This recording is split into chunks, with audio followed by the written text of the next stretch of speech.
Questions? Your team, despite only having 7 guys, had a lot of energy late in the game. Can you just talk about that? I mean, they really never stopped all the way to the Yeah, end. I think it was because we didn't play much defense in the first half. We started the game. We weren't going to stop them. They had 10 points like in a minute. And we changed to the zone, which really helped us because it kept us out of foul trouble and gave them opportunities to shoot some threes, and they happened to miss those. You know, that's the beauty of basketball. I always laugh when someone says something about how you played, and they said, yeah, it's based on whether the guy makes the shot or misses the shot. The shot might be great, but if he misses it, you don't get any points. So we had a couple of golden opportunities in the first half, wide open shots, and we missed. They had a couple of golden opportunities, and they missed. So, that's why it was so close at halftime.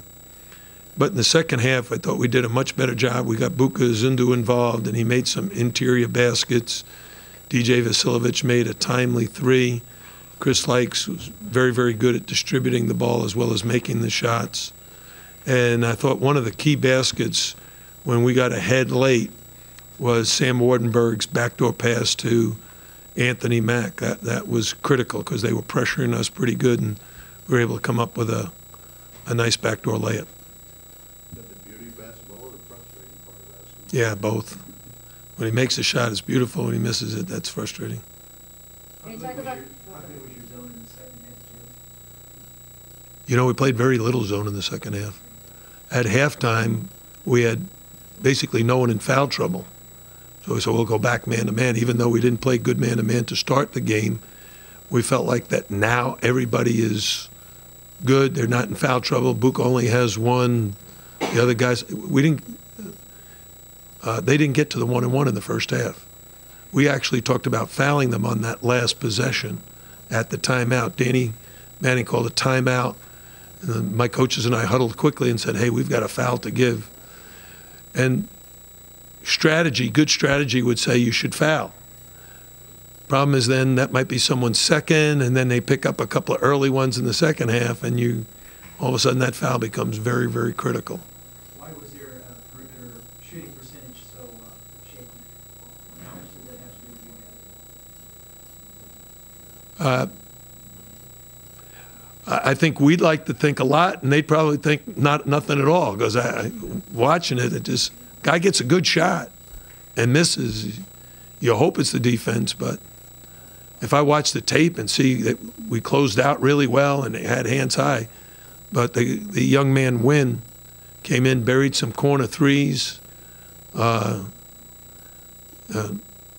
is from Florida, from the Orlando area. I thought he played great. Oh. Jim, thoughts on Chris Likes? That's the 6th time he's... Yeah, I like him. 14 of 14 from the line, 25 points. He really kind of carried you. Yeah, I like him. I mean,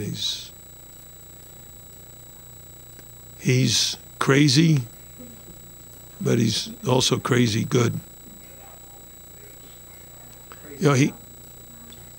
You never know what to expect. He might come down, not make a single pass, and launch a 30-footer. And the next time come down the floor, drive into the lane, throw an around the back pass right into the stands. And then the next time he buries that same shot, and then the around the back pass is led to a dunk. I mean, he is what he is. He is a aggressive, attacking guard who can shoot and score in a lot of different ways. What we've asked him to do, and I hope he gets to this point where he realizes that he can have that same impact at the defensive end of the floor. He has that unique talent. He only shows it once in a while. When you're really good, you show it all the time. Perfect example is Wake Forest had a guard named Tyrone Muggsy Bogues. And he was so good at it that you told your point guard to go up the floor and let your 2-guard bring it up because he wreaked havoc and pressuring. Chris has that ability, just needs to kind of learn that. We're trying to teach him, but... Can you talk about Anthony Mack? You have him starting now, and he seems to bring different elements in the team. Yeah, it's crazy. I mean, he was the 12th man on the team in September. And then he was the 9th man on the team when we started the season. I don't think he even got in the first few games. And then he was, when we were out in California, guys were getting hurt and in foul trouble. He moved to the 8th man. And then Dengak went down with a bad knee, went to 7th man. And then Zach Johnson started to play really well, and we were looking to get a little more size, so we moved Zach and Mac when we lost Gak. Sounds like a Dr. Seuss rhyme. And he's done a really good job. You know, I think the guys on the team really like him. He's working hard defensively. And I've told everybody, that's how you earn playing time. Play defense. He was a little bit lost early defensively, but now he's doing a really good job. So how tired is your team at the end of the game like this? Well, if they're as tired as me, they're exhausted. Because these travel games, and I told you earlier, you know, we started out, we were okay. Played on a Friday, played on a Tuesday, played on a Saturday. You know, it was like a routine. We went out to California. You have a long flight. Then you're playing 3 games in 4 days. You're flying back and playing a game as soon as you get back. We play Rutgers in the ACC Big Ten Challenge. Then you're playing on Saturday. There's no time to prepare and rest and recover. Anybody who is familiar with our program knows we believe in Dr. Stephen Covey's 7 habits of highly effective people. And the 7th habit is sharpen your saw, which means basically rest and recover, rejuvenate your body. And we've had very little time to do that because of injuries and cramps, and we're keeping Javier, our trainer, very, very busy. We went to Florida State. I thought we were in very good position to play well. And when we started the game, DJ Vasilovich came in off the bench. He looked stiff. I took him out. I said, "What's wrong?" He said, "My back is killing me. The bed I slept in the hotel had a very soft mattress in my back, and he couldn't really go. But he had to go because we only had 7 guys." This might be one of the few games you have only 2 guys who played over 30 minutes. Normally you have 3 or 4 that play over 30. Yeah. How many guys we have in double figures? Yeah.